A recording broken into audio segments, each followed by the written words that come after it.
Allora, buonasera a tutti e a tutte. E con questo caldo veramente siamo un po' presi, no?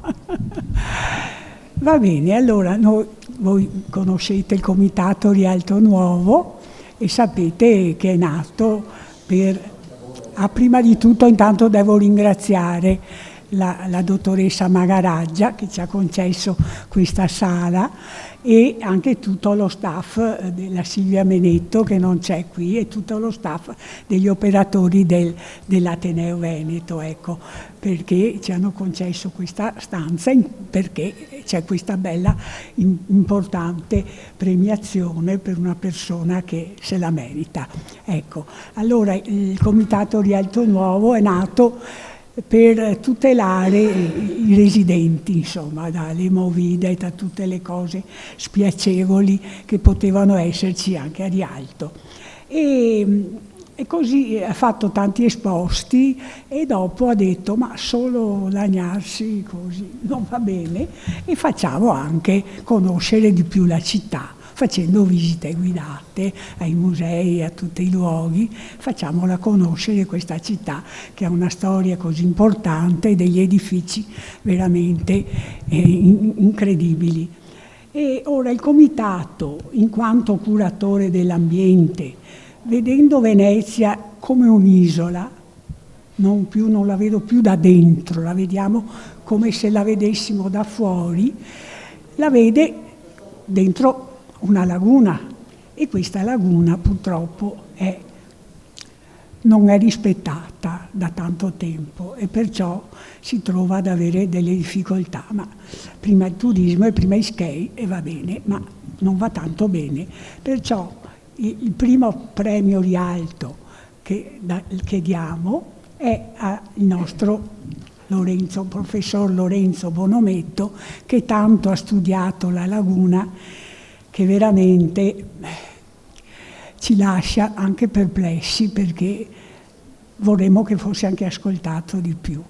E allora abbiamo, dopo vedrete, il premio, è la riduzione del Gobbo di Rialto che è stato scolpito nel 1541 da Pietro del Salò. E cosa facevano sul gobbo con la statua che c'è vicino? Leggevano le leggi e tutte le regole che i procuratori davano alla città e li facevano poi rispettare. E allora vorremmo anche noi che le regole anche per la laguna fossero catalogate. E allora do la parola adesso all'architetto Luciano Claut che spiega perché è nato questo premio. Ecco, grazie. Grazie.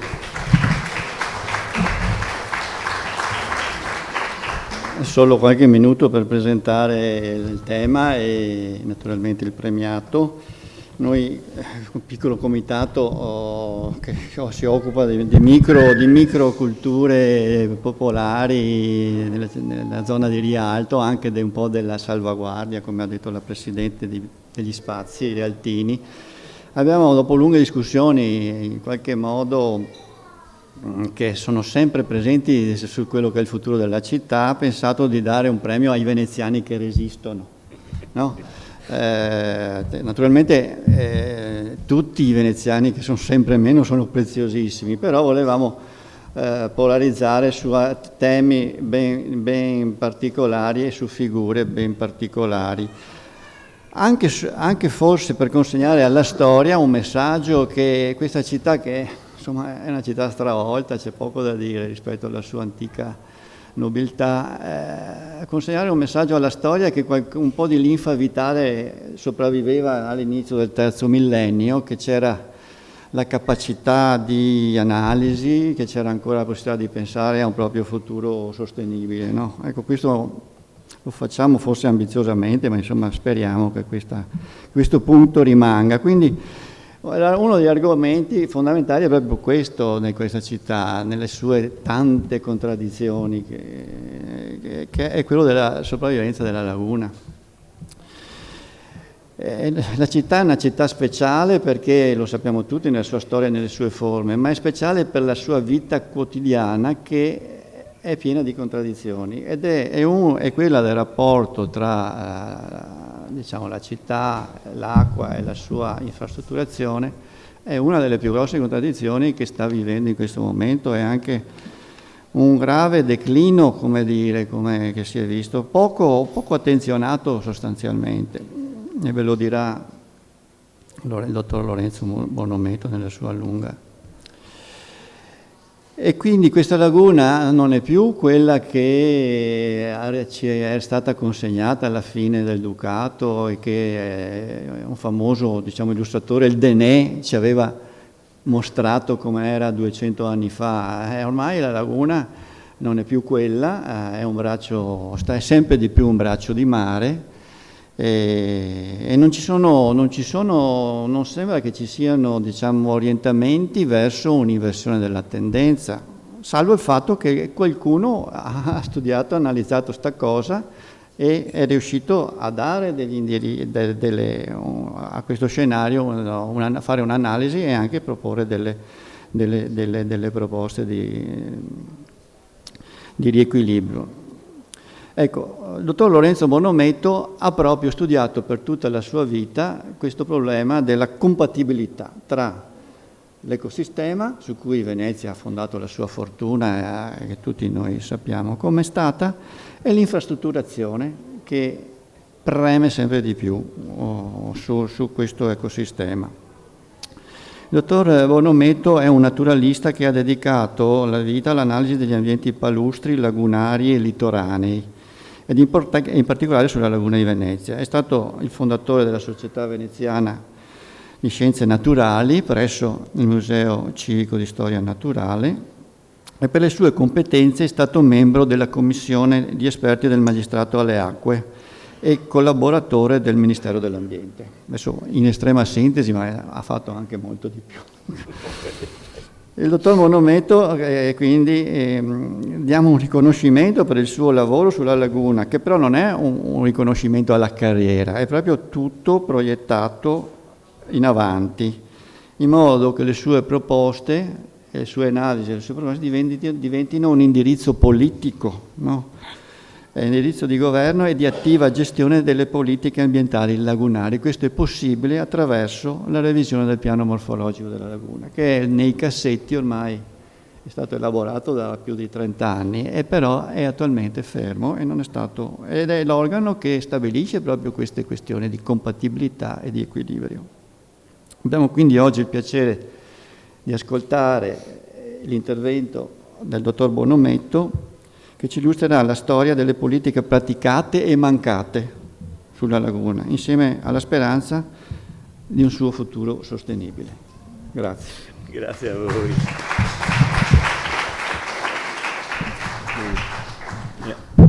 È acceso? Sì, benissimo.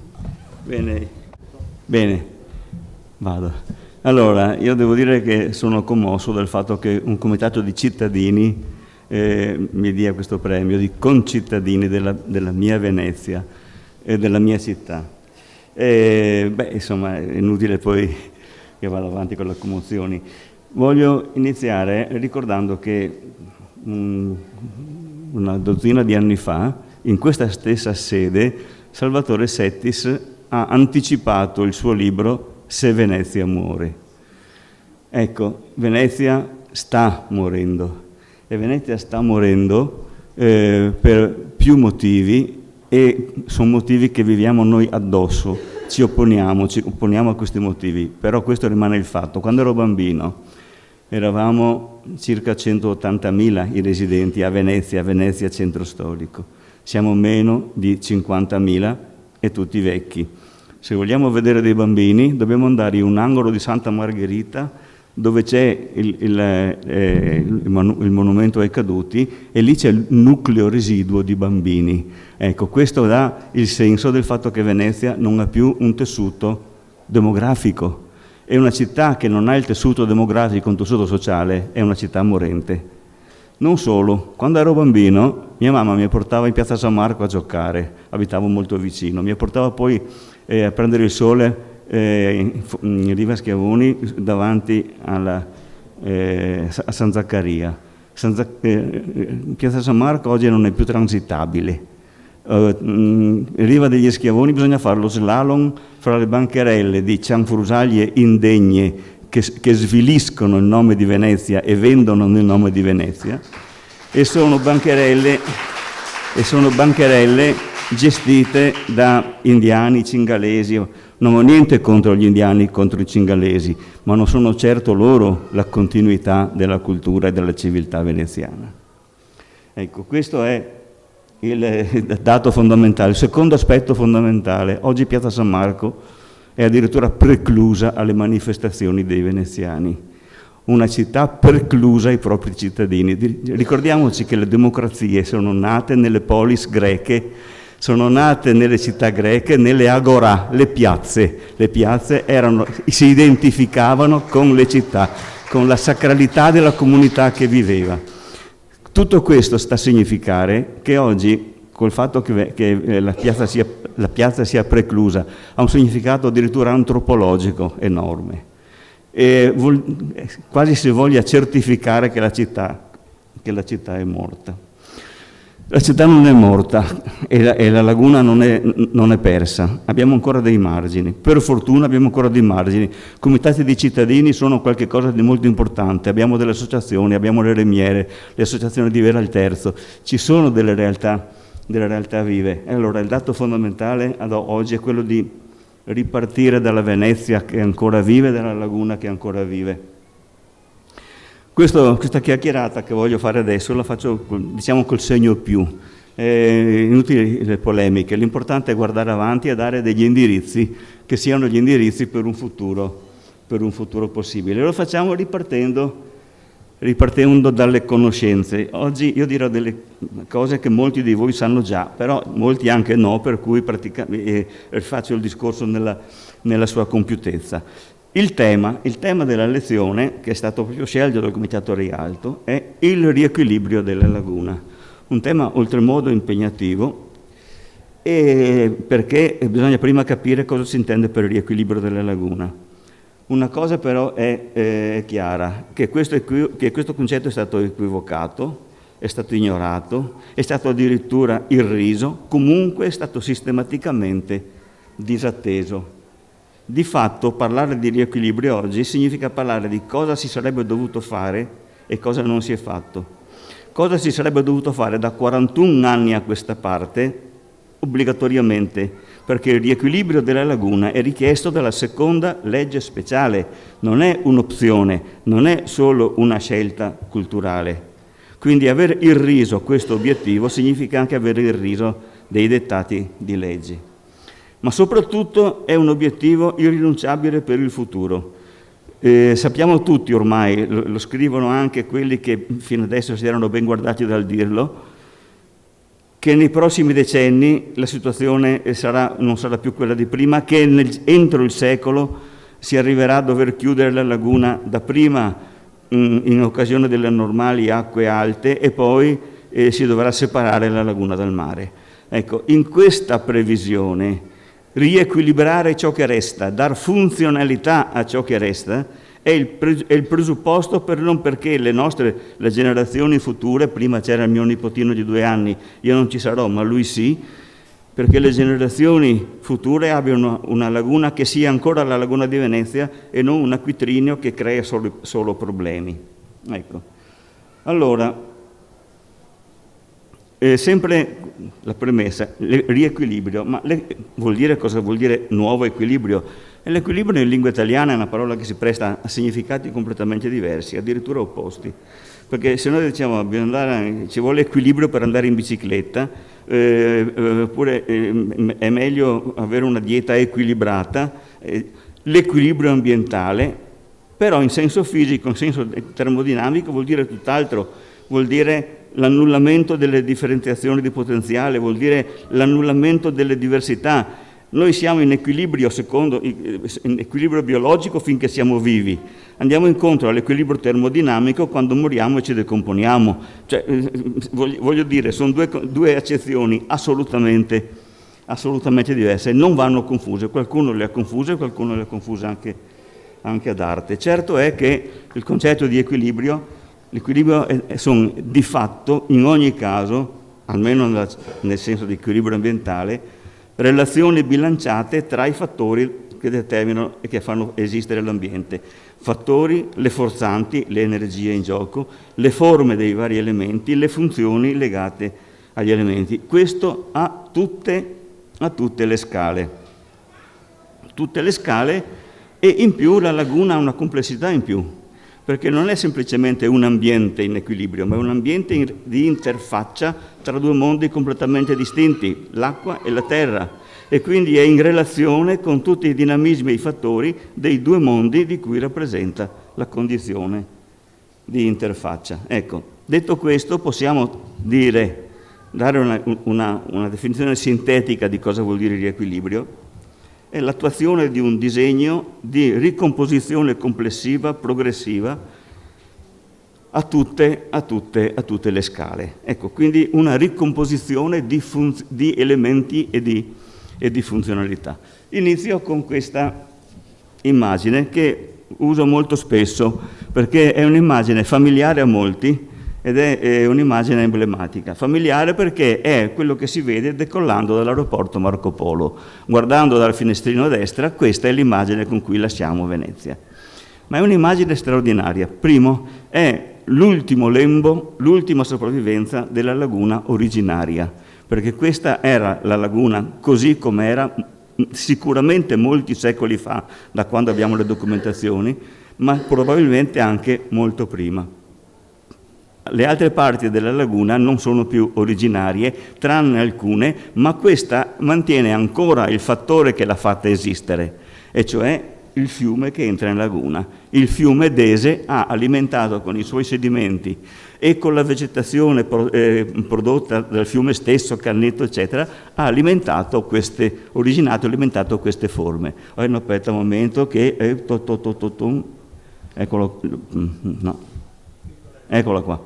Ecco, vediamo che c'è un'organizzazione frattalica, cioè come i rami di un albero, come le radici. C'è il tronco principale, il Dese, rami secondari, poi altre ramificazioni ancora, altre ancora, per una scala successiva di ramificazioni, e queste ramificazioni, le minori, finiscono in questi... Niente qua, finiscono in questi elementi, comunque finiscono in specchi d'acqua piccoli centrali, come se fossero dei punti di arrivo. Bene, noi conosciamo questa morfologia funzionale, non solo negli alberi, ma anche in una struttura biologica fondamentale, i nostri polmoni, trachea, bronchi, bronchioli, bronchiolini, sempre su scala fino agli alveoli polmonari. Non è una similitudine così poetica, è un'analogia funzionale molto precisa. Questa è la forma che massimizza gli interscambi tra condizioni diverse, nel caso dei polmoni tra aria che porta l'ossigeno e il sangue che lo riceve, in questo caso tra l'acqua che porta il detrito di vario tipo, l'ambiente emerso, la barena, l'ambiente intertidale che recepisce questi, che depura, che filtra, che ossigena l'acqua.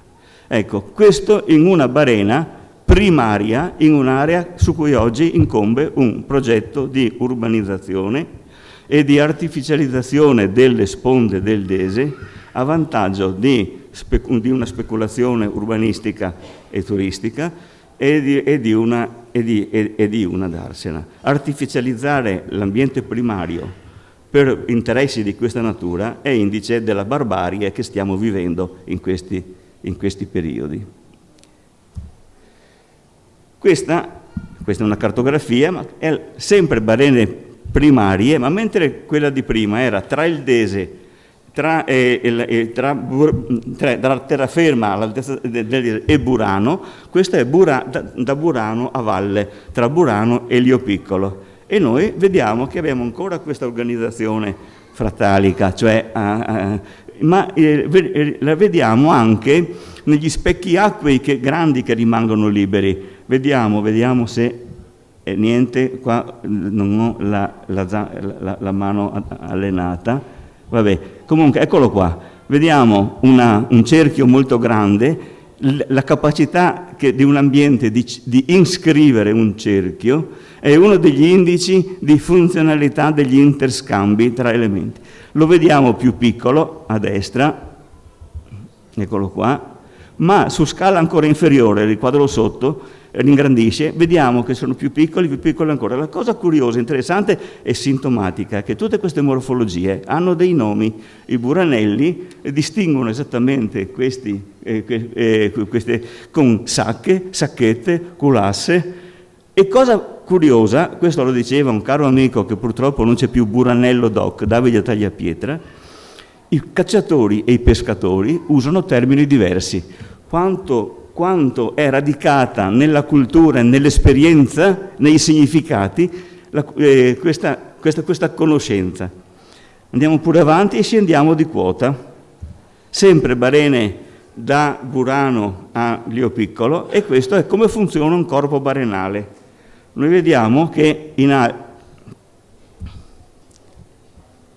eccolo qua, ci sono delle velme, cioè superfici prevalentemente sommerse, ma emerse durante le basse maree, che vanno a sfumare. Ci sono invece delle...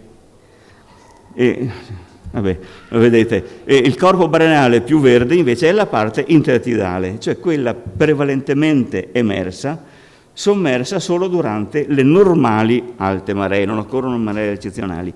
Ebbene, se voi guardate sotto, nella parte sotto, vedete che ci sono anche dei piccoli rivoli, i ghebi, e sulle sponde del rivolo il colore verde è diverso da quello appena lontano dal rivolo. Questo sa indicare che ci sono vegetazioni diverse, perché corrispondono a quote diverse. Quote diverse, questo è un transetto vediamo che in corrispondenza del punto 5, vediamo che la quota è leggermente più alta che non in corrispondenza del punto 6.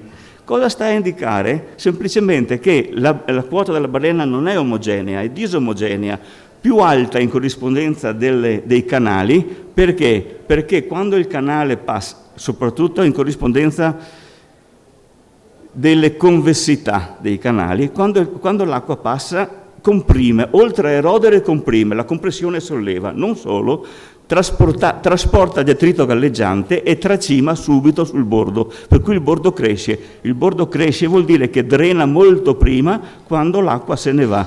Drenando molto prima ha periodi lunghi in cui è asciutto. Asciutto vuol dire anche ossigenato, può ospitare radici che richiedono un suolo ossigenato. Queste radici sono di piante specifiche di barena pluriennali che armano questi margini e danno resistenza a questi margini. Ecco, guardo sempre purtroppo il tempo, vabbè. Ecco, la vegetazione, sappiamo benissimo, noi dovremmo fare una conferenza per ognuno di questi temi che tocco. La vegetazione è particolarissima, le salicornie, comunque abbiamo queste superfici tabulari, sempre a vegetazione molto bassa, dove c'è maggior accumulo di sostanza organica. Abbiamo anche piante alonitrofile, cioè che vogliono salinità e anche sostanza organica. Importantissimo, dove la salinità scende sotto il 12 per 1000, mediamente, alla vegetazione di barena subentra il canneto. Anche questo è fondamentale, tra l'altro nell'economia della laguna. Quando c'era molta più acqua dolce sui margini perché i fiumi non erano deviati, il canneto era un fattore fondamentale anche di costruzione morfologica, perché produceva e produce detrito organico, e il detrito organico va a costruire le morfologie. Ecco, naturalmente dicevo che questa vegetazione dei margini dà un effetto fondamentale nella resistenza ai disturbi, ma in natura, ai disturbi naturali, niente può fare contro il disturbo del motondoso da natanti. Queste qua sono, a ogni imbarcazione che passa, abbiamo questi insulti.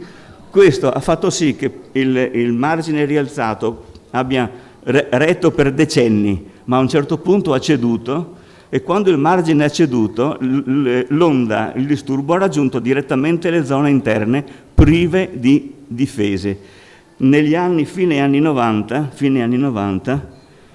quando si andava in barca d'estate, uno dei rumori più frequenti era la sciompa, schlump, di un pezzo di balena che cade in acqua.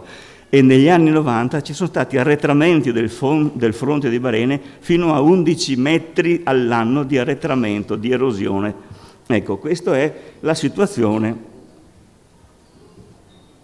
A questo punto, per contrastare questa erosione, si sono fatti degli interventi di protezione artificiale dei margini. Questa qua è un'immagine così interessante perché mostra le due tipologie che si sono succedute. Prima si infilavano pali, ma il palo a sua volta era soggetto a erosioni meccaniche e anche erosioni biologiche. Ci sono degli organismi che si mangiano il legno sommerso. Poi si è ricorso invece a burghe, salsicciotti riempiti di materiale vario per resistere soprattutto di materiale lapideo. Questo qua è il metodo, diciamo, di difesa a posteriori a disastro avvenuto. In realtà c'è un metodo molto più efficiente e molto più consigliabile, comunque meglio anche questo che niente, e cioè quello di fare la protezione non sul margine eroso, ma a una distanza dal margine eroso, in maniera che fra la protezione e la barena rimanga una fascia di acqua calma e in quella fascia favorire il ripristino delle difese naturali. Comunque, con questo tipo di tipologie si sono realizzate anche molte, fra virgolette, barene artificiali.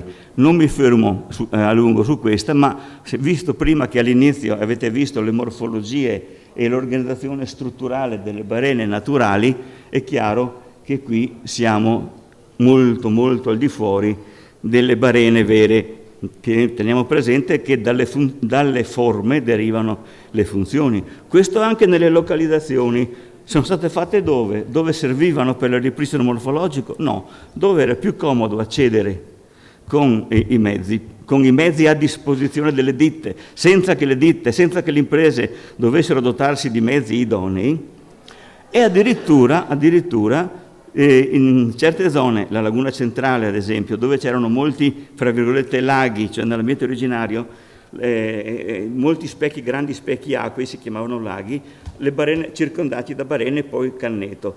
Eroso la barena del canneto, sono state ripristinate, ma cosa? I laghi? No.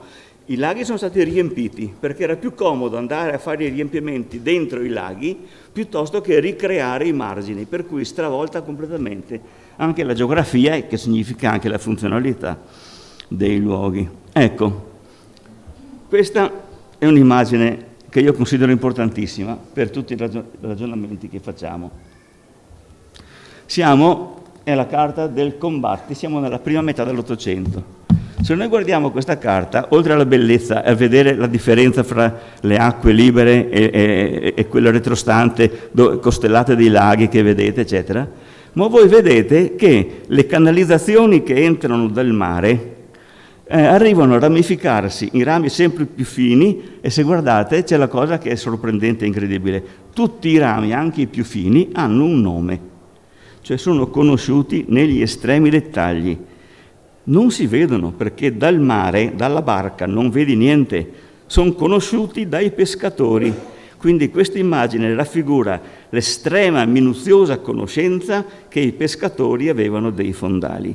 Conoscenza che derivava proprio da motivi pratici, dove mettere le reti, per cui era fondamentale questa questa conoscenza. E questa conoscenza, questa enorme conoscenza degli ambienti lagunari, ha una radice molto più antica di quanto si pensi. Questa è una monoxila, cioè una canoa scavata in un unico tronco di quercia, scavata a fine 800 sui margini della laguna di Venezia. Era la canoa corrispondente alle canoe primitive dei palafitticoli. Quindi le civiltà palafitticole che in epoca preistorica avevano popolato tutte le zone paludose sia della pianura padana che anche dell'Oltralpe, costruivano questi oggetti. Trovata e analizzata è il risultato che non era preistorica, ma risaliva all'anno 1000, cioè l'anno in cui Pietro Rosseolo organizza la spedizione contro i pirati, ricordata con la festa dell'Assenza, cioè l'anno in cui Venezia era non solo nella storia, ma in piena fase esplosiva, contemporaneamente nella laguna meridionale, nelle zone delle alluvioni dell'Adige, continuava a sopravvivere la civiltà palafitticola, comunità di pescatori e cacciatori nemmeno censite, comunità pagane, ancora pagane. Queste comunità, come tutte le comunità pagane, erano portatrici di una cultura ecocentrica, cioè una cultura che vedeva la divinità nell'ambiente, nel mondo, nei luoghi. La civiltà cristiana, e questo non lo scrivo io, lo scrivo uno storico, un religioso, l'ha scritto il professor Ravera, è una civiltà antropocentrica, mette l'uomo nel dominio rispetto all'ambiente. Questa civiltà ecocentrica sopravvissuta in Laguna di Venezia fino all'epoca storica, fin quando i veneziani hanno inviato i frati benedettini in queste aree per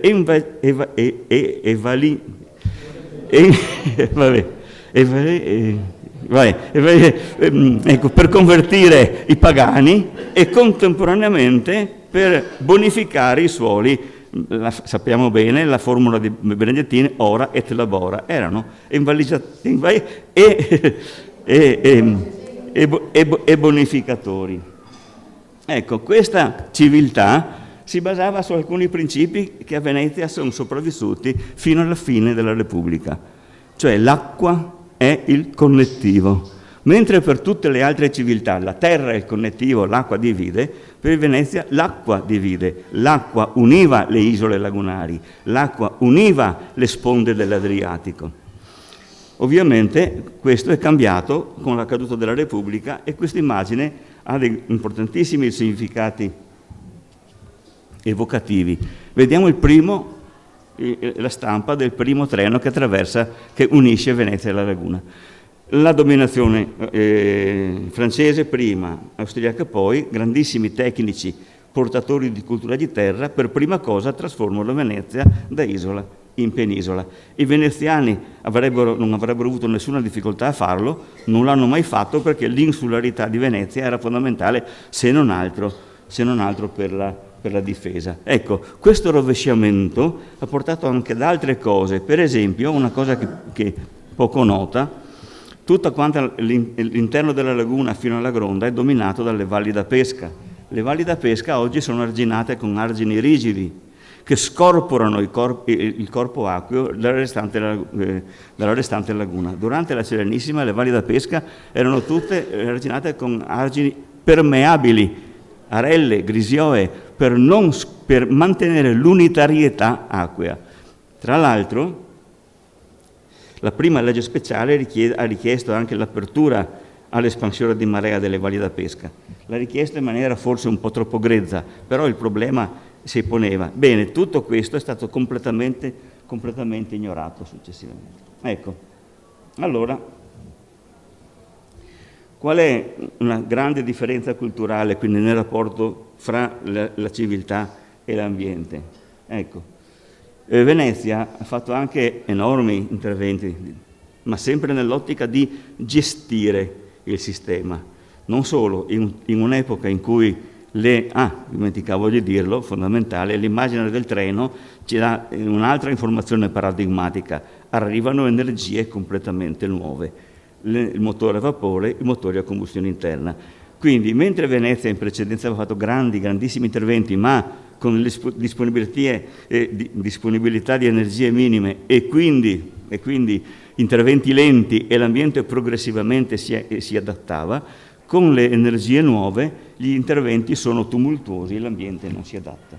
Comunque il principio di Venezia era sempre quello di gestire l'ambiente nella consapevolezza che quando inizi a trasformarlo ti assumi la responsabilità di gestirlo, non puoi lavarti le mani. E c'è un aforisma veneziano molto bello, molto semplice: Paolo fa palude. Paolo fa palude vuol dire qualunque cosa tu faccia, inneschi un problema che modifica l'ambiente e devi essere pronto a intervenire anche dopo per gestire quello che hai modificato. Una gestione estremamente sapiente, perché uno dei modi per realizzare dei canali navigabili, le famose scomenzere, era proprio di intercettare le correnti, indirizzarle verso un tragitto che avevi appena tracciato, provvedeva la corrente stessa poi a riaprirlo, risparmiava energia. Se quell'operazione fosse stata sbagliata era inutile insistere, perché tanto la natura... Ecco, e comunque sia il risultato finale, in quanto realizzato dalle forzanti che tu avevi indirizzato, è sicuramente in equilibrio con le forzanti. Ecco. Vabbè, sempre le trasformazioni della laguna avvenute con grande lentezza, l'Io Piccolo, la conterminazione lagunare, tutte trasformazioni operate dalla Serenissima. E qui arriviamo al preludio della laguna moderna. Questa è sempre la carta del Combatti, e noi vediamo sotto, vediamo se per caso riesco a... No, eccolo qua. Vediamo qui, la corrente che va da est a ovest spinge la sabbia in questa direzione, la corrente, e quindi creava questi enormi scanni, si chiamano le fuose, e queste fuose costringevano le navi che entravano a fare uno slalom molto laborioso, tanto che a un certo punto non entravano neanche più, e delle imbarcazioni minori andavano a prendere i prodotti, c'era un trasferimento di carico. Ebbene, proprio per risolvere questo problema è arrivato un veneziano e piemontese, che noi salutiamo tutti i giorni a Piazzale Roma, Pietro Paleocapa, che ha progettato le dighe foranee. Dighe foranee che sono praticamente degli imbuti che ricevono l'acqua dalla laguna e li fanno uscire con sezione più stretta in mare. Eccola qua, questa è un'altra carta, un'altra foto, e anche questa, nonostante non si vede, ma è una foto storica. Questa è una delle prime carte, ed è del 1975. E questa laguna non c'è più. Intanto ci dà questa immagine l'informazione sull'enorme intensità degli scambi fra laguna e mare. Questa intensità oggi non la vediamo più, perché davanti alle bocche di porto sono state realizzate le lunate che spaccano questo flusso in uscita, per cui foto, dicevo storica. E questa è sempre un 1979, la carta riportata in uno studio poi fatto da veneziani, che raccoglie tutte quante le trasformazioni avvenute. Qua vediamo le casse di colmata realizzate da poco, ma queste casse di colmata, eccola qua, erano l'anticipo di qualcosa di molto più profondo, perché vediamo che dietro le casse di colmata c'è una fascia bianca, scritto terza zona industriale. Ebbene, il progetto già approvato, tant'è vero che alcune cartografie avevano già assunto questa laguna come laguna realizzata, ecco, era quello di estendere le bonifiche per tutta quanta l'area retrostante le casse di colmata, che doveva diventare un'immensa zona industriale. Ma non solo, in Camera di Commercio c'era già il progetto anche di bonificare tutte le barene da qui fino a Chioggia. Motivazione, perché è bella la motivazione. Gli olandesi l'hanno fatto, quindi lo facciamo anche noi. Questo per dire quanto fosse stata persa la cultura veneziana, la cultura lagunare. Ecco, tant'è che oggi abbiamo una laguna profondamente modificata, profondamente, ecco, qualcuno dice artificiale, no, è una bestemmia, la laguna non è artificiale, la laguna è storicizzata perché contiene la sua naturalità e tutte le opere che l'uomo ha fatto. E proprio in questo è ancora più irripetibile che non un ambiente, che non un ambiente naturale.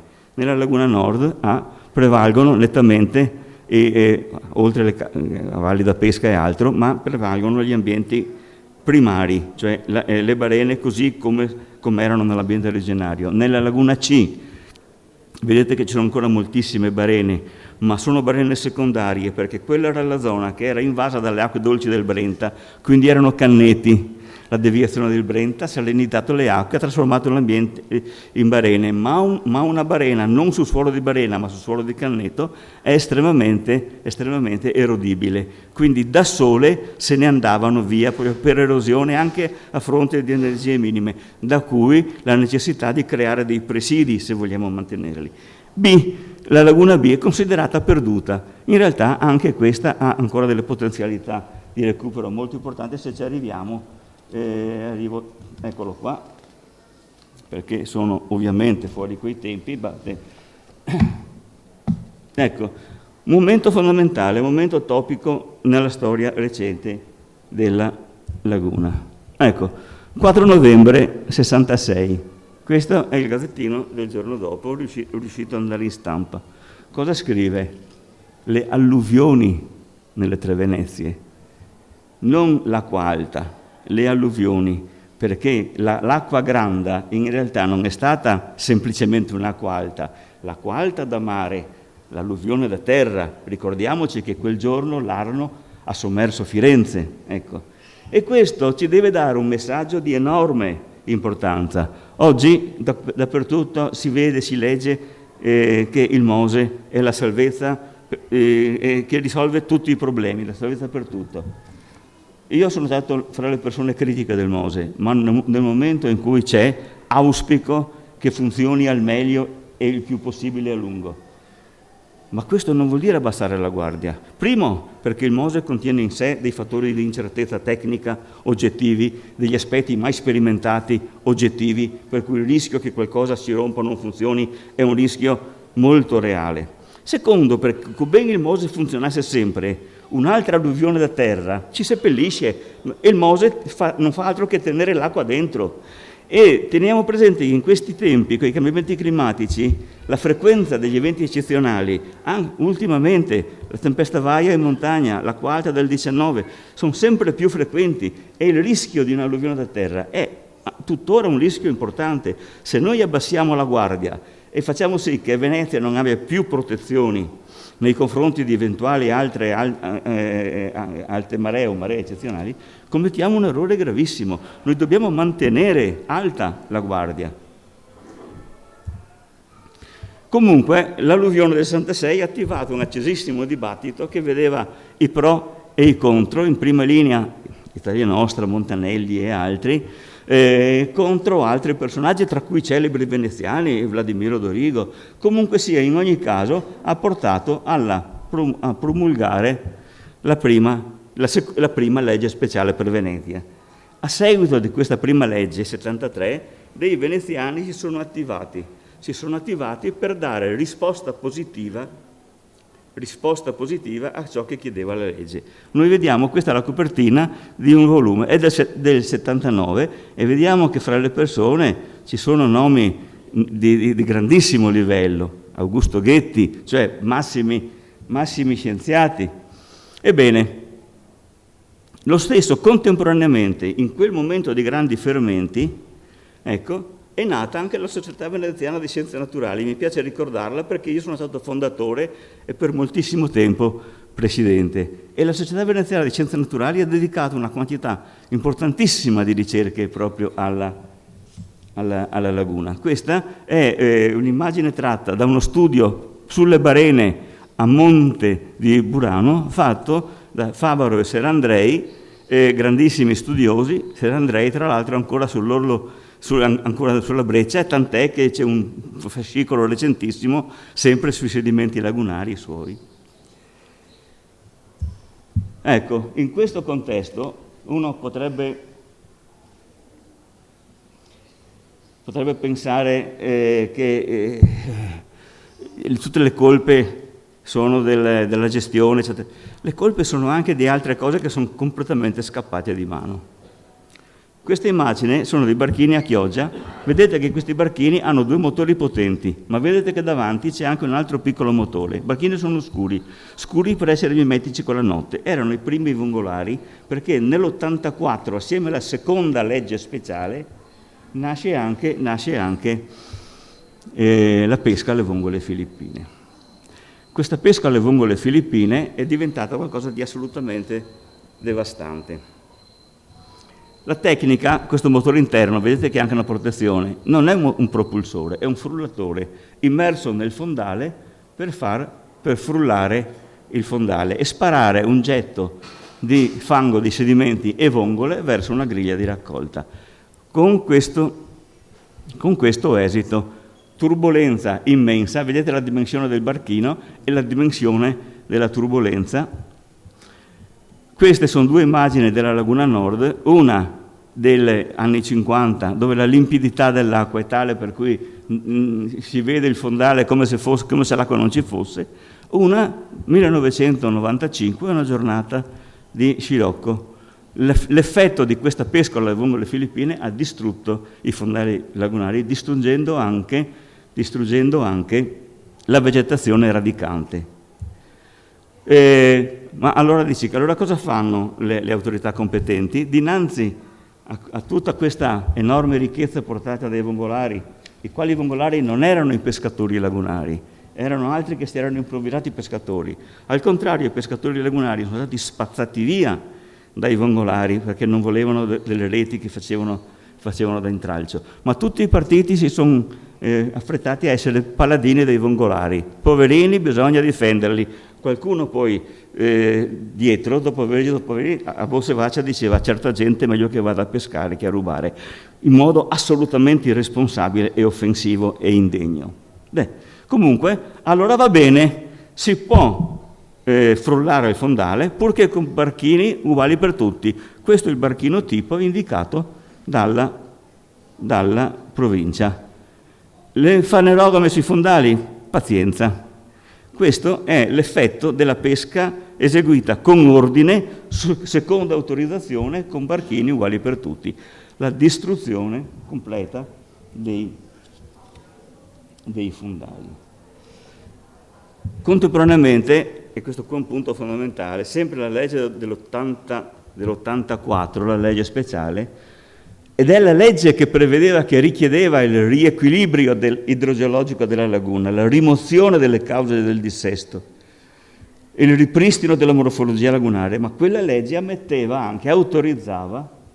autorizzava una gestione in forma unitaria a trattativa privata degli interventi per realizzare eventualmente opere mobili con caratteri di sperimentalità, reversibilità, gradualità. È la legge da cui nascono il Consorzio Venezia Nuova e nasce il MOSE, contestuale all'obiettivo del riequilibrio della rimozione. Per cui bisogna ricordare e dirlo sempre che il MOSE doveva essere contestuale al riequilibrio e non alternativo, come il progettista del MOSE un giorno con enfasi ha detto: inutile fare tanti interventi, facciamo l'intervento risolutivo e tutto va a posto. Con quella legge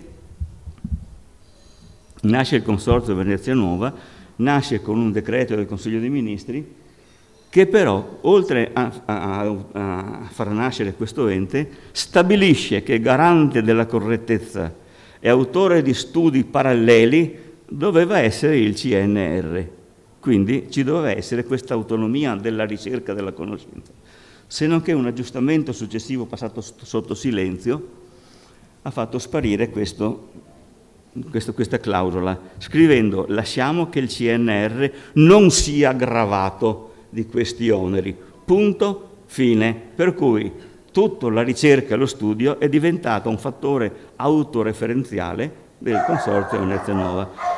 Circostanza che un grande studioso della laguna, Alberto Tomasin, grande studioso che non c'è più, aveva ricordato con la sua ironia caratteristica dicendo speriamo che il futuro ci dica cose buone. Ecco.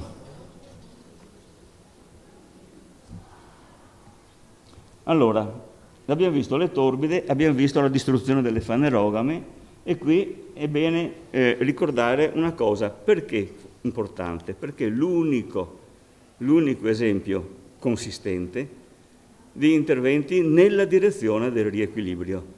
Dopo aver spappolato la laguna nord in questa maniera, ecco, su iniziativa di ISPRA, in precedenza era ICRA ma confluita in ISPRA, è stata avviata un'operazione di riequilibrio della laguna nord attraverso la reimmissione di fanerogame marine, quelle che erano state distrutte.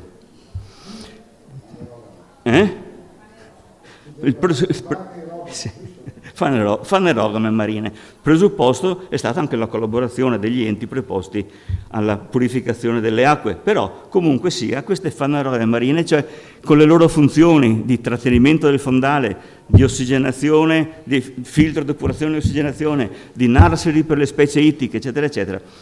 Questa è stata fatta con, direi, in maniera molto veneziana, molto locale. Imbarcazioni lagunari, andare a prendere le zolle dove ci sono ancora, trasferirle dove non ci sono, trasferirle dove c'erano in precedenza, ecco. E questo con manodopera lagunare, quindi tutta una cosa fatta, non a caso l'unico riequilibrio che è stato realizzato è stato fatto da persone della laguna, con mezzi della laguna, sia trapiantando zolle, sia trapiantando invece rizomi di alcune piante, con uno schema molto semplice, cioè in triangoli di 5 metri di lato, agli estremi c'erano 3 gruppi di zolle o di rizomi distanti 1 metro ciascuno, e a destra vedete proprio le piante appena immesse, sono distanti 1 metro l'una dall'altra. Bene, questo è stato realizzato l'anno dopo, già l'anno dopo, la situazione era questa. Queste piante hanno attecchito con immediatezza e si sono espanse in pochissimo tempo, rioccupando tutte le aree in cui erano presenti in passato. Perché è di enorme importanza questo messaggio? Oltre a essere l'unico esempio di intervento nella direzione del riequilibrio, è importantissimo perché ci dice che la laguna ha ancora enormi potenzialità, devono semplicemente essere sostenute invece che impedite. Se noi ariamo i fondali è certo che impediamo costantemente la funzionalità. E questo,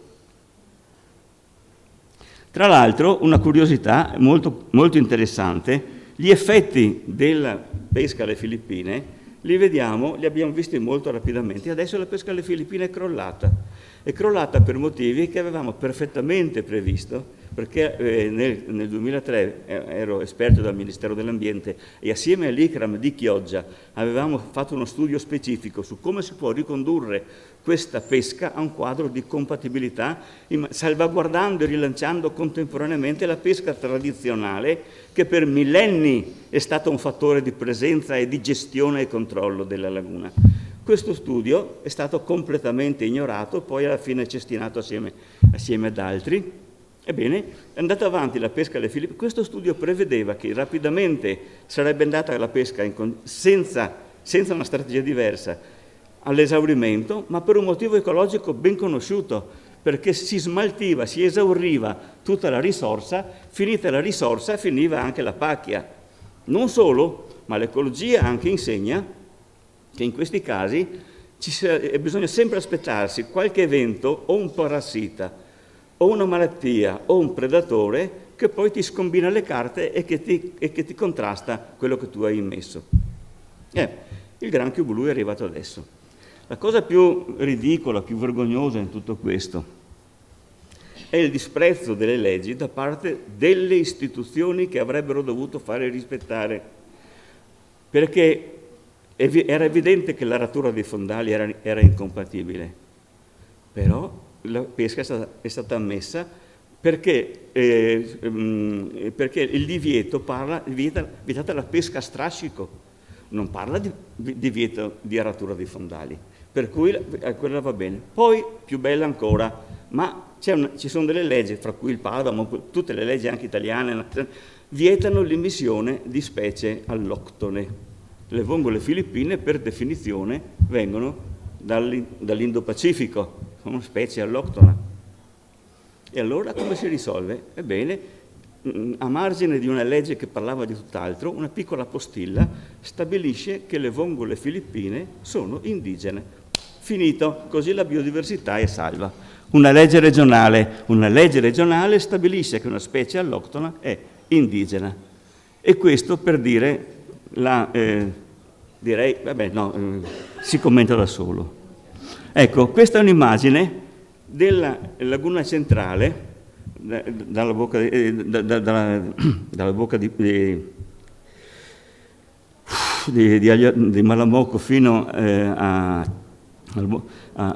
laguna di Chioggia, e vediamo in mezzo, eccola qua, vedete questa linea chiara indica una quota più elevata rispetto ai restanti fondali. Questa situazione non preesisteva alla pesca alle vongole, è emersa dopo. Perché? Perché la pesca alle vongole, sollevando i fondali e i sedimenti, facendoli perdere in mare, ha fatto perdere volume e quindi quota ai sedimenti, tranne dove c'era l'antica l'antica duna foranea, l'antica duna litoranea, e in corrispondenza della duna litoranea il suolo era sabbioso, per cui la sabbia non se n'è andata, è rimasta. La pesca alle Filippine, facendo sprofondare, ha trasformato la sedimentologia dei fondali e ha messo in evidenza dove c'era l'antica linea. Eccoci qua. Beh, andiamo pure avanti, vado avanti veloce perché qua i tempi sono altrimenti. Eccoci qua.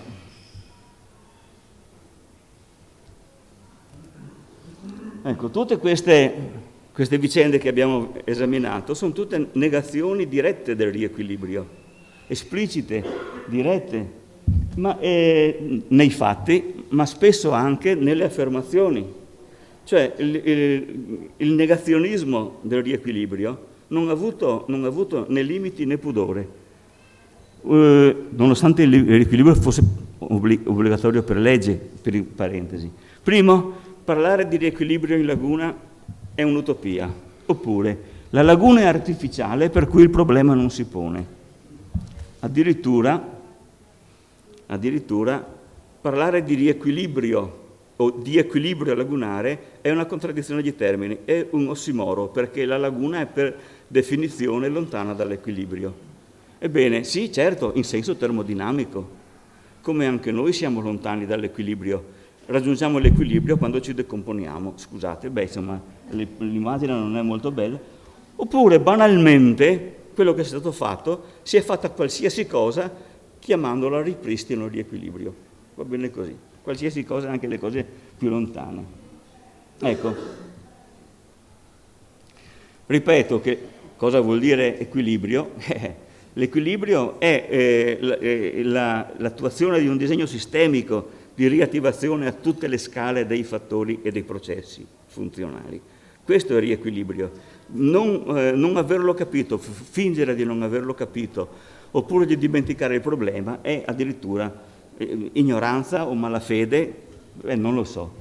Sta di fatto che la laguna è arrivata a noi, ma a questi giorni, quando si prepara a diventare qualcosa di diverso, con grandi differenze. Abbiamo visto prima la laguna nord, la laguna centrale, la laguna sud, ma anche con differenze fondamentali ai fini proprio del riequilibrio idrogeologico tra la laguna fronte mare, le acque libere, e la laguna interna. I veneziani, questa è una carta bellissima, la carta di Angelo Emo della seconda metà del Settecento, i veneziani distinguevano, proprio nell'accezione dell'equilibrio lagunare, distinguevano laguna viva e laguna morta.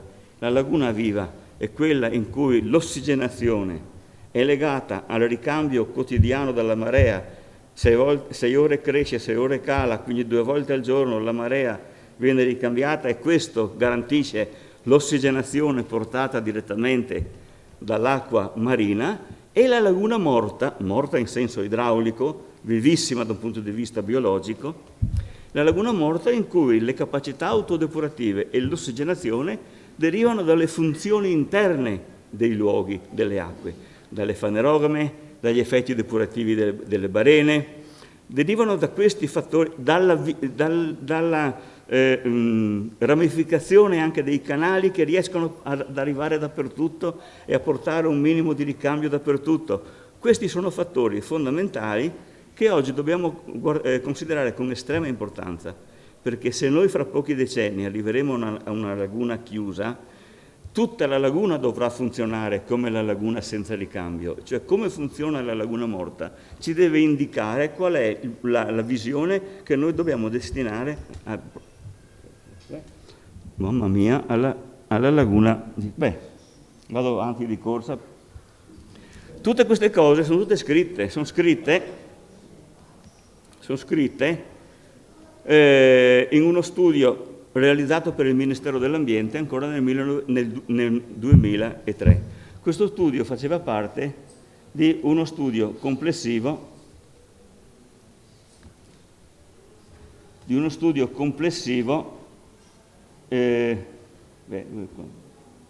scusate un momento, di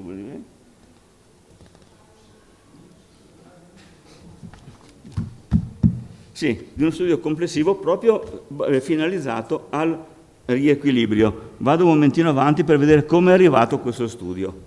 Nel 98 il Comune di Venezia, assieme al Ministero dell'Ambiente, ha organizzato un punto di informazione all'interno delle procedure di valutazione di impatto ambientale. Prevedono che i comuni si attivino per informare i cittadini.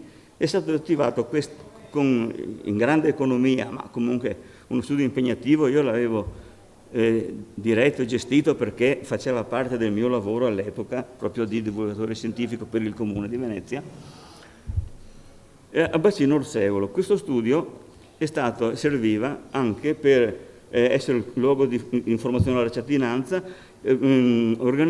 aperto in giugno, doveva rimanere aperto per tutto anche l'autunno per poter portare le scuole. È stato fatto chiudere con assoluta immediatezza, subito, perché un partito che reggeva la giunta ha minacciato la crisi di giunta se questo studio rimaneva aperto, perché dava le informazioni non asservite ai cittadini. No. Ho detto all'inizio, non faccio, no?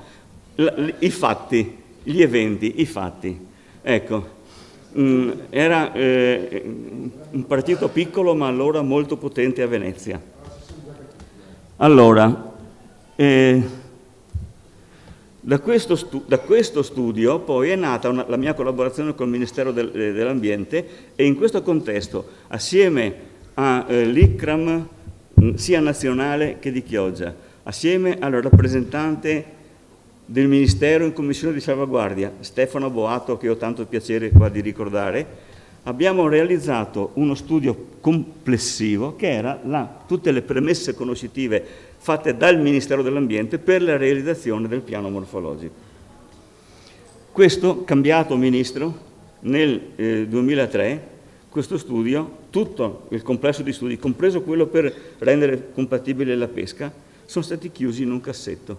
Si è salvata la mia parte perché, essendo io al tempo stesso dirigente del Comune di Venezia in comando al Ministero, ho avuto l'autorizzazione a diffonderlo in Comune di Venezia. Questa è la copia diffusa dal Comune di Venezia. Ecco, al suo posto sono state stabilite delle linee completamente diverse,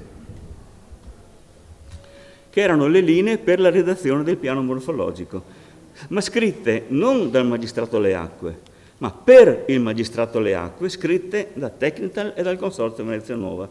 Cioè ormai si era creato un monopolio autoreferenziale che dava le direttive, anche tecniche, oltre che politiche, sul cosa fare. Queste linee facevano sparire tutte le conoscenze pregresse e con una finzione di obiettività. È un trucco che si insegna anche all'università e state attenti a non cadere in questo trucco. Dividevano la laguna in 40.000 pezzettini, poi ridotti a 20.000, da analizzare statisticamente, una finzione di obiettività per eludere le conoscenze. Tra le varie cose, ometteva completamente le valli da pesca, come se non esistessero. La laguna non include le valli da pesca, il piano morfologico non deve nemmeno considerare le valli da pesca. Le leggi speciali ne chiedevano l'apertura. E poi, ridicolo, prevedeva di adattare la laguna alla pesca invece che la pesca. Siamo a livelli di paradosso. Sta di fatto che il soggetto poi che doveva essere attuatore di queste linee era il Consorzio di Ricerche Lagunari, che poi doveva fare anche il piano morfologico. Ebbene, dal 2004 al 2016 siamo rimasti in attesa di questo piano morfologico, mentre le conoscenze autonome sono state tutte quante eluse. In un caso particolare, un approfondimento dello studio del 2003 che avevo fatto nel 2008 per l'Università di Padova, sono state addirittura segretate, le conoscenze scomode segretate. Ecco, vado avanti, salto queste... Vabbè, comunque, scusate, no, importante è questa.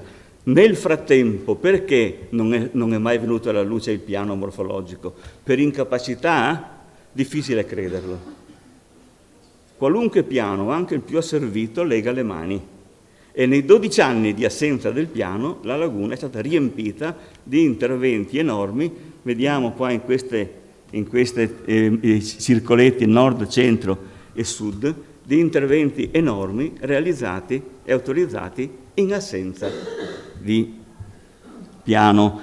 Vediamo quello centrale, tra l'altro, perché è quello che i veneziani vedono spesso, davanti a Murano, addirittura lì sono state realizzate queste enormi distese con i sedimenti di scavo del canale di per alloggiare il Mose, sedimenti di scavo per alloggiare il Mose, e queste fra virgolette barene artificiali, dove non sono mai esistite, perché non potevano esistere, perché in quel luogo l'idrodinamismo ne impedisce l'esistenza, e allora sono state fatte, quello che vediamo è una grande diga in elementi lapidei per rendere possibile la realizzazione dietro. Quindi elementi che con la morfologia originaria, con la funzionalità lagunare, non hanno niente a che fare e che in più hanno comportato il buttare via sedimenti preziosi che sarebbero serviti invece per le opere necessarie. Davvero, vado via avanti per questo qua. Ecco. Allora, in realtà degli studi importantissimi avevano visto la luce.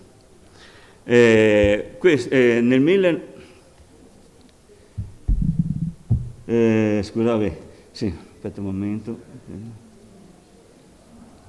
Nel 1992, il primo piano morfologico realizzato dal magistrato alle acque prevedeva esplicitamente di interrare il primo tratto del canale di Petroli, perché in aderenza a rimuovere le cause del dissesto e ripristinare l'equilibrio idrogeologico, la prima causa di dissesto e il primo fattore di squilibrio idrogeologico era proprio il tratto di ingresso del canale dei Petroli. Prova ne sia, questa è un'immagine che è ricorrente, fa parte di un mio studio del 2006. A sinistra abbiamo la situazione appena scavato il canale, poi 30 anni dopo già tutta l'area era stata devastata, perché la corrente viene risucchiata dal nuovo canale scavato, invece che alimentare il Fisolo come aveva fatto per migliaia di anni, e alimentando il Fisolo alimentava tutta la rete di canali di marea che parte dal Fisolo, e quindi la laguna era sprofondata. Ebbene, a questo punto il magistrato alle acque, non gli ambientalisti incazzati, aveva proposto nel progetto, nel piano del 92, si vede questo, la possibilità, lo studio per riportare la navigazione nel Fisolo, quindi rendere compatibile la navigazione col fatto che il Fisolo torna ad alimentare la rete dei canali di marea, secondo due ipotesi diverse. Voi vedete che qui non c'è più il tratto iniziato del canale dei Petroli, perché il magistrato prevedeva di interrarlo tout court. Ecco. Obiezioni, ma le navi riusciranno a passare? Sì, allora ha fatto una simulazione, sempre il magistrato nel 92, e questa simulazione ha evidenziato che le navi possono benissimo passare. Tra l'altro, questo è uno schizzo che ho fatto io raffigurativo. A sinistra c'è il Fisolo, l'ansa del Fisolo. A destra è la curva che avrebbe fatto il canale Contorta nel progetto di Costa di portare attraverso il canale Contorta le navi alla marittima. Allora, se andava bene per le grandi navi in quella curvatura, andava bene anche ripristinare il Fisolo. Ma allora la barzelletta finale, siccome ci sono questi gravi dubbi, nel 93, l'adozione del piano nel 93, ha completamente cancellato il ripristino del Fisolo, con una clausola. Prima di riparlare del Fisolo, facciamo una sperimentazione. Vedete la freccetta? Quello è un canaletto, un drizzagno nella bocca di Chioggia, il canale Valleselle. Sperimentiamo prima l'interrimento del canale Valleselle, qualcosa che non ha niente a che vedere col Fisolo, né con la navigazione, né con il rapporto con le correnti. È bastato dire questo, invece che dire di no, e dire lo cestiniamo, facciamo questa sperimentazione, un'illusione, un raggiro, perché questa sperimentazione non si è mai fatta e l'ipotesi di ripristinare il Fisolo non è stata mai più ripresa. L'ho ripresa io di mia iniziativa nel 2017, semplicemente perché non cadesse nel dimenticatoio, con questo tipo, con questa sviluppo di idee che però mi è stato pubblicato dall'Istituto Veneto di Scienze e Lettere d'Arti, quindi non da un giornale parrocchiale, da una prestigiosa rivista veneziana. Ebbene, semplicemente ripropone la possibilità di ripristinare il Fisolo realizzando dei dossi sommersi, quegli elementi scuri, per contenere le acque, oppure per favorire l'orientamento della corrente, oppure ancora, importantissimo, per diventare gabbie, capsule di cattura dei sedimenti mobilitati. Un attimo indietro. Questa ipotesi è stata poi anche conosciuta abbastanza dagli ambientalisti a Venezia. Un incontro di pochi anni fa col direttore del Consorzio delle Ricerche, che aveva fatto una presentazione al pubblico di varie iniziative fatte, uno storico ambientalista veneziano senior, ecco, ha chiesto: ma l'idea di ripristinare il Fisolo, per quale motivo non è stata ripresa? E lui ha risposto: perché gli accertamenti, le verifiche modellistiche hanno dimostrato che peggiorerebbe la situazione. Punto, la cosa per cui non se ne parla mai più. Ebbene, io sono riuscito a vedere le schermate di queste verifiche modellistiche. E la verifica modellistica sul Fisolo cosa evidenzia? Evidenzia che ripristinare il Fisolo riattiverebbe la rete dei canali, la differenziazione morfologica dei fondali, il riequilibrio, evidenzia che lo riattiverebbe davvero. E allora come mai peggiorerebbe la situazione? Perché la dicitura sotto la slide dice: la soluzione Fisolo destabilizzerebbe un'area attualmente stabile sotto il profilo idrogeologico. L'area attualmente stabile è il cratere affossato e la destabilizzazione è il ripristino delle differenziazioni nella morfologia e nella funzionalità. In questa slide iniziale, torno un attimo indietro, aspetto questa, voi vedete anche in alto quelle frange verdi. Quelle frange verdi sono un'altra indicazione virtuosa che è emersa. Nello studio dell'83 fatto per il Ministero dell'Ambiente, tra le varie indicazioni, scusate che la ritrovo subito, ecco, erano riportati tutta una serie di orientamenti condivisi con Magistrato alle Acque, il Ministero dell'Ambiente, il Comune di Venezia, Soprintendenza Salvaguardia, Orientamenti condivisi, tutti quanti accantonati, cestinati assieme allo studio. Fra questi orientamenti condivisi, uno è stato recepito, fatto proprio con le stesse parole, lo stesso anno, dalla Commissione Salvaguardia come soluzione per perseguire gli obiettivi dell'equilibrio, in riferimento al canale dei petroli, il quale è sempre costantemente aggredito dalle energie passate e dovute al moto ondoso delle imbarcazioni. Lo studio diceva, se ci sono queste energie, invece che contrastarle con muri, accogliamole e facciamole diventare fattore di vivificazione, opportunamente, ovviamente, attraverso precise soluzioni morfologiche. Parole della salvaguardia: le energie anomale ed eccessive dovute alla innaturalità dell'assetto attuale e ai passaggi delle navi vengano ridotte al minimo, inglobate in nuovi assetti funzionali, progettati e realizzati in modo da divenire fattori di vivificazione, rinaturazione e di nuovo equilibrio dinamico, trasformando le onde provocate dal passo delle navi da elementi di aggressione a elementi di vivificazione delle superfici acquee retrostanti. Parole chiarissime e obiettivi perseguibilissimi, e invece tutti i progetti sono di fare muri. Allora, questa è la raffigurazione, sempre nel mio studio del 17, pubblicato dall'ISLA, dall'Istituto Veneto di Scienze d'Arti, recependo le indicazioni della salvaguardia di come la cosa è fattibile. Voi vedete che ci sono due allineamenti di elementi, uno che si relaziona alle forzanti del canale dei petroli, uno che si relaziona alle acque libere, cioè alle forzanti dei venti attuali, venti di Bora e venti di Scirocco, che hanno effetti diversi e funzioni diverse, su un fondale oggi affossato nel quale quindi si formano vere onde che trascinano energia cinetica e sedimenti. Questa morfologia quindi prevede dei fronti che recepiscono queste forzanti, le fanno smorzare nella fascia il numero 6 sono le acque calme interne, dove si dissipano e depositano i sedimenti, sia quelli dovuti al passaggio delle navi, sia quelli portati dai venti. Andando anche più in dettaglio, ogni singolo corpo, in funzione di queste funzioni, quelle del bisticcio, definite anche proprio i tipi di conterminazioni e le quote.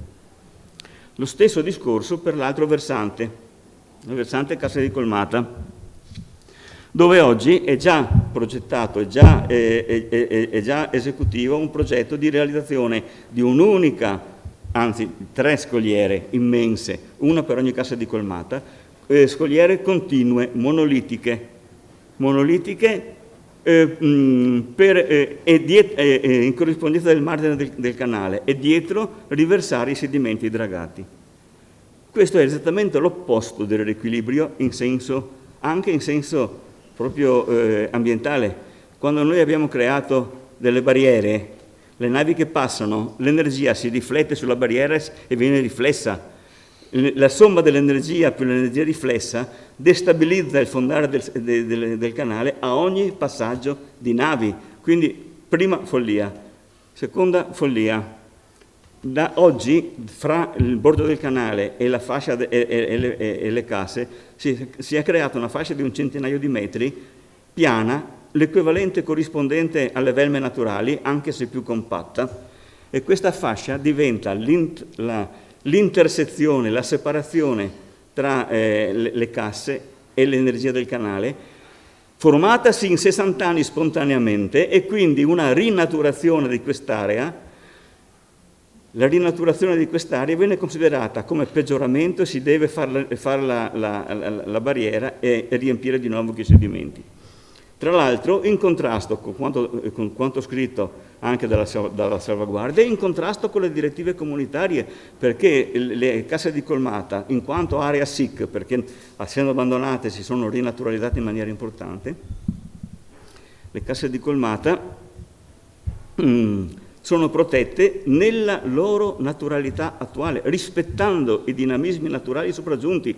La ricreazione di questa fascia fa parte dei dinamismi naturali di riequilibrio naturalmente raggiunto. La natura ha raggiunto un suo equilibrio. Ebbene, questo lo si vuole eliminare con la scogliera unitaria.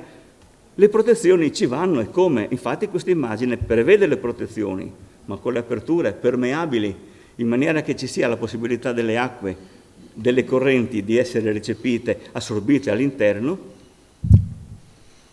e dei sedimenti di essere catturati, perché in questo modo, con queste soluzioni da una parte e dall'altra, i sedimenti mobilitati, anziché essere sempre sollevati fino a essere espulsi in mare con le maree in uscita, vengono intercettati e catturati nel retro delle protezioni. Ecco, questo siamo ancora una volta dinanzi alla vittoria dei negazionisti del riequilibrio. La realtà è questa. Per quale motivo oggi siamo di fronte a una necessità assoluta di cambiare rotta? Vabbè, questa qua era l'ultima immagine, perché il discorso che ho anticipato prima, fra 30 anni, 40, meno, bisognerà chiudere la laguna a ogni normale alta marea. Questo vuol dire che oggi la marea entrante vivifica durante l'alta marea, ma durante la bassa marea non c'è l'energia perché la marea entri. E già questo è un problema enorme. Già questo ci dice che anche le acque libere oggi dovranno funzionare dapprima con ricambio ridotto e poi con ricambio assolutamente minimale. Quindi tutti i fattori di funzionalità che fanno funzionare la cosiddetta laguna morta dovranno essere massimizzati anche nella laguna viva, non avendo più ricambio. Ancora di più quando poi si dovrà isolare, separare la laguna dal mare, tenerla collegata con delle chiuse, con delle idrovore, in qualche maniera, non è il mio mestiere dirlo, quindi la laguna sarà un sistema chiuso. Ecco che allora in questo sistema, se noi oggi non perdiamo l'occasione che ancora abbiamo, scusate, un momento.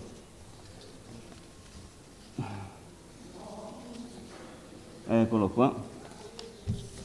L'occasione che ancora abbiamo di risanare l'ambiente e di arrivare a questa situazione con un ambiente riequilibrato capace di funzionare, noi andiamo incontro a una laguna in cui l'acqua sarà solo un generatore di problemi. Non dico un acquitrino maleodorante, ma con dentro una città senza ricambio diventa un affare molto serio. Ci sono lagune eccellenti senza ricambio, ma non con una città all'interno. Ecco. E allora qua mi si chiedeva di dire: ma cosa deve fare un nuovo piano morfologico capace di guardare al futuro? Beh, fondamentalmente intanto essere propositivi. E qui lancio un appello anche agli amici ambientalisti. Troppo spesso l'ambientalismo è stato ambientalismo del no, invece che del fare le cose bene, invece che farle male. Ecco, quindi l'ambientalismo deve farsi un salto, essere propositivo nel far sì che vengano fatte le cose, ma quelle giuste invece che quelle sbagliate, a vantaggio del bene comune invece che a vantaggio delle lobby. Ecco. Poi usando tutte le conoscenze invece che eludendole, ripescare, ritirare fuori tutte le conoscenze. I piani morfologici ci sanno già, basta semplicemente tirare fuori quello che è stato scritto fino adesso. Guardando al futuro senza glissare, senza bluffare, perché non possiamo far finta di non sapere che il futuro sarà diverso, ripartendo dall'analisi delle forme, delle funzioni, delle forzanti, secondo disegni di funzionalità a tutte le scale. In questo mi permetto di dire anche, vedendo quello che sta succedendo, governare almeno il turismo lagunare prima che scappi di mano. E poi, altra cosa fondamentale, guardare subito a un porto futuro. Il porto futuro non può essere quello del presente, quello di progetti del presente. Il porto futuro sarà necessariamente un'altra cosa e noi dobbiamo cominciare da subito a ragionare e progettare in funzione di quella portualità che non potrà essere più quella di oggi. Ma non per scelta politica, perché le condizioni lo impediranno. La necessità di chiudere il Mose a ogni normale alta marea lo imporrà. Massimizzare i sistemi esistenti, vivificanti, autofiltranti, autodeporanti, autoossigenanti. Ricanalizzare ove possibile le aree in cui le canalizzazioni sono state compromesse. Il ripristino del Fisolo sarebbe una soluzione fondamentale, potrebbe anche da subito essere attuata, quantomeno in 2 tempi: intanto ripristinare il Fisolo lasciando l'altro ramo, in maniera da essere pronti, quando poi si dovrà chiudere la laguna, ad avere già il Fisolo che ha già ricanalizzato, almeno in parte quelle aree. Ovviamente sostenere la vegetazione sommersa e il canneto, e in questo il progetto Seresto, l'impianto delle barene, è affine, è un altro progetto sempre promosso dall'ISPRA, il progetto Laguna Refresh, reimmissione di acque dolci per ridare tutte le funzionalità interne. Tornare a una pesca che sia una pesca di gestione anziché di aggressione in forme nuove, quindi recuperare anche la pesca tradizionale che comporta la presenza e il controllo sul territorio, ovviamente adeguata ai tempi di oggi, alle modalità adesso. Ecco, qualcuno, invitandomi qui a fare questa conferenza, mi ha detto: beh, se non lo fanno altri, chiamiamo raccolta le forze vive ancora di una Venezia che c'è e cerchiamo di farlo noi.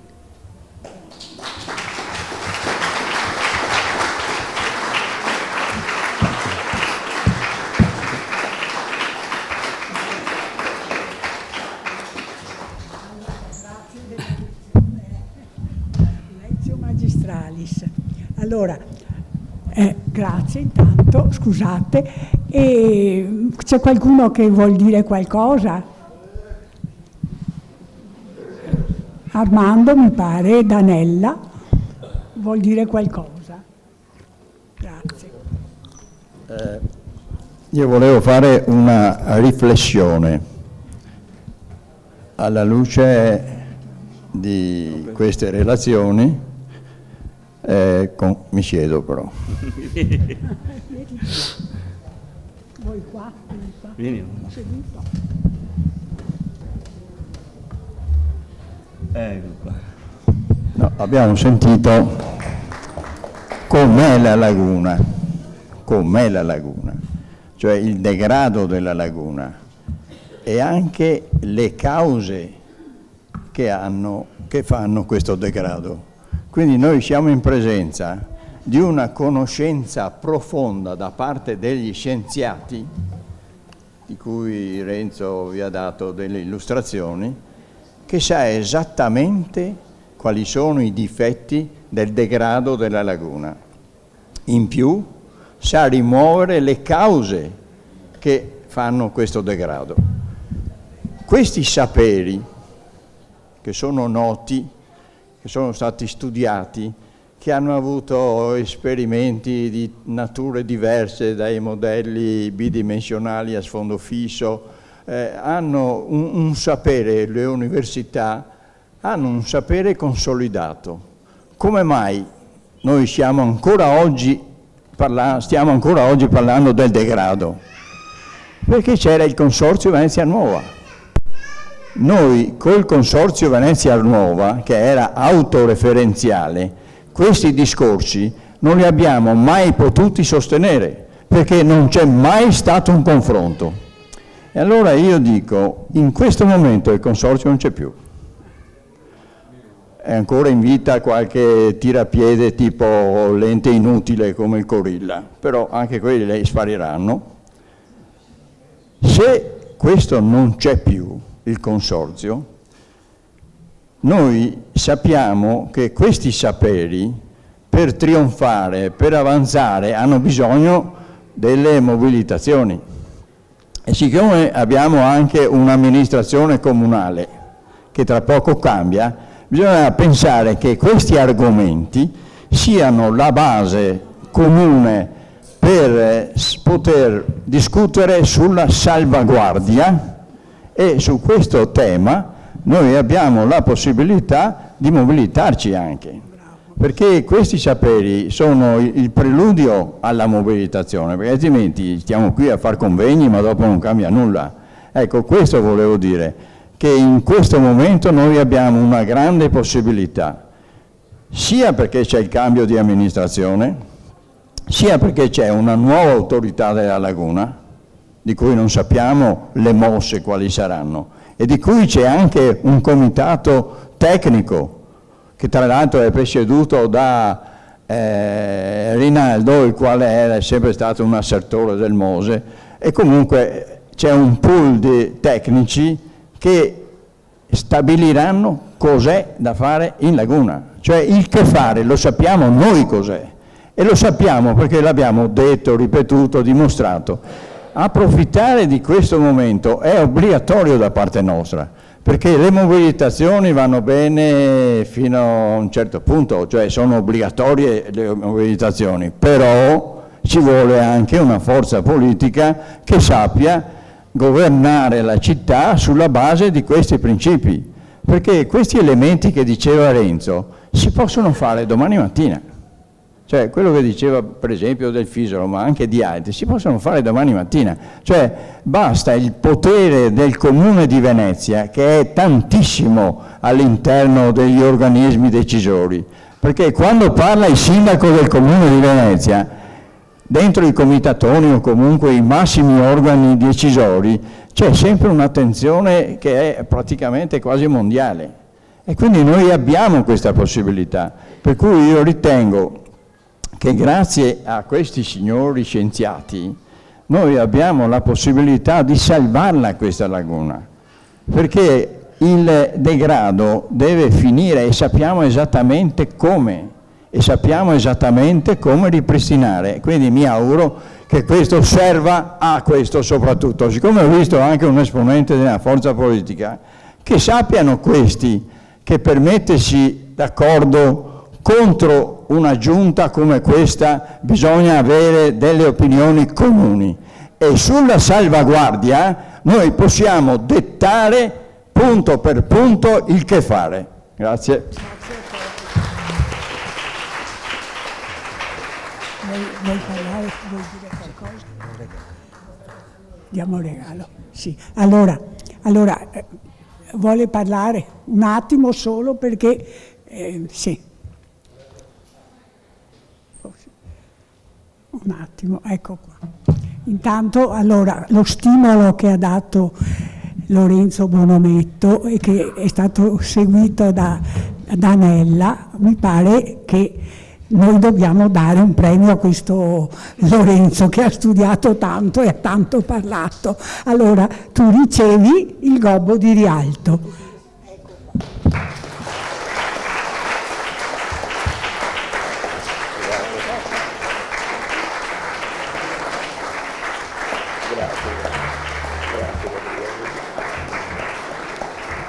Scusate, ma un po' di emozione mi pare che sia legittimo. Certo, è legittima. Sentirmi ringraziare così dai miei concittadini è la cosa più bella che mi possa succedere.